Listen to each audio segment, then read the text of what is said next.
ಹಿರೇಎಮ್ಮಿಗನೂರು ಗ್ರಾಮದ ಕೊಲೆ ಪ್ರಕರಣದ ಕುರಿತು ಎಸ್ಪಿ ರಂಜಿತ್ ಕುಮಾರ್ ಭಂಡಾರು ಪ್ರತಿಕ್ರಿಯೆ ನೀಡಿದ್ದಾರೆ.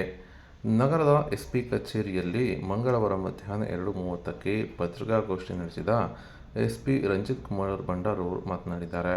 ಇನ್ನು ಚಿಕ್ಕಜಾಜೂರು ಪೊಲೀಸ್ ಠಾಣಾ ವ್ಯಾಪ್ತಿಯಲ್ಲಿ ಕೊಲೆ ಪ್ರಕರಣ ದಾಖಲಾಗಿತ್ತು. 44 ವರ್ಷದ ಮಮತಾ ಕೊಲೆಯಾಗಿದ್ದಳು. ಗಂಡ 55 ವರ್ಷದ ರವಿಕುಮಾರ್ ಎಂಬಾತ ರಾಡಿನಿಂದ ಹಲ್ಲೆ ಮಾಡಿ ಕೊಲೆ ಮಾಡಿದ್ದಾನೆ. ಇನ್ನು ಈಗಾಗಲೇ ರವಿಕುಮಾರ್ನನ್ನು ವಶಕ್ಕೆ ಪಡೆದು ವಿಚಾರಣೆ ನಡೆಸಲಾಗುತ್ತಿದೆ.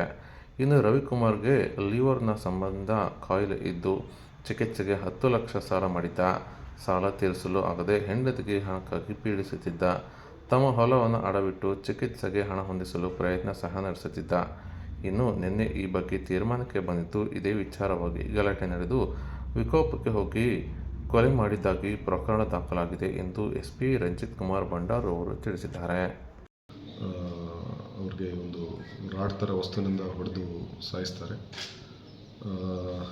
ಇವರು ಮಮತಾ ಅವರ ಚಿಕ್ಕಮ್ಮನ ಮಗ ಪ್ರಶಾಂತ್ ಅವರ ಕಂಪ್ಲೇಂಟ್ ಮೇರೆಗೆ ನಾವು ದೂರನ್ನು ದಾಖಲಿಸಿದ್ವಿ. ಈಗಾಗಲೇ ರವಿಕುಮಾರ್ ಅನ್ನೋರನ್ನ ವಶಕ್ಕೆ ಪಡ್ಕೊಂಡಿದ್ವಿ, ಅರೆಸ್ಟ್ ಮಾಡಿದ್ವಿ.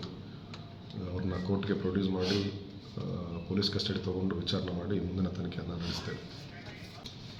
ಇದು ಕಂಪ್ಲೇಂಟ್ನಲ್ಲಿ ಹೇಳೋ ಪ್ರಕಾರ ಈ ರವಿಕುಮಾರ್ ಅನ್ನೋರಿಗೆ ಒಂದು ಲಿವರ್ ಸಿರೋಸಿಸ್ ಕಾಯಿಲೆ ಇತ್ತು. ಅವರಿಗೆ ಚಿಕಿತ್ಸೆಗೋಸ್ಕರ ಇವರು ಸಾಲ ಮಾಡಿದರು, ಒಂದು 10 ಲಕ್ಷದವರೆಗೂ ಸಾಲ ಮಾಡಿದರು. ಅದನ್ನು ತೀರಿಸೋ ನಿಟ್ಟಿನಲ್ಲಿ ಇವರ ಜಾಗ ಏನಿದೆ, ಹೊಲ, ಅದನ್ನು ಅಡಮಾನವಿಟ್ಟು ತೀರಿಸಬೇಕಂತ ಮಮತಾ ಅವರು ಮತ್ತು ರವಿಕುಮಾರ್ ಜಗಳ ನಡ್ತಾಯಿದ್ರು. ನಾವು ಜಾಗ ಸೇಲ್ ಮಾಡೋದು ಬೇಡ, ಅಡಮಾನ ಇಟ್ಟೋದು ಬೇಡ ಅಂತ ರವಿಕುಮಾರ್ ಅವರು, ಮಮತಾ ಅವರು ಅದನ್ನು ಕ್ಲಿಯರ್ ಮಾಡೋಣ ಅಂತ ಅವ್ರಿಗೂ ಸ್ವಲ್ಪ ಡಿಫ್ರೆನ್ಸಸ್ ನಡ್ತಾಯಿತ್ತು. ಆ ಹಿನ್ನೆಲೆಯಲ್ಲಿ ನಿನ್ನೆ ಅವರ ಜಾಗವನ್ನು ಅಡಮಾನ ಇಟ್ಟುವಂಥ ಒಂದು ಡೆಸಿಷನ್ ತಗೊಳ್ತಾರೆ.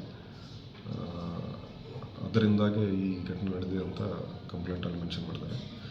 ನಾವು ಆರೋಪಿಯನ್ನು ಇನ್ನೂ ವಿಚಾರಣೆ ಮಾಡಿ ಇನ್ನೂ ಮುಂದಿನ ಡೀಟೇಲ್ಸನ್ನು ಶೇರ್ ಮಾಡ್ತೀವಿ.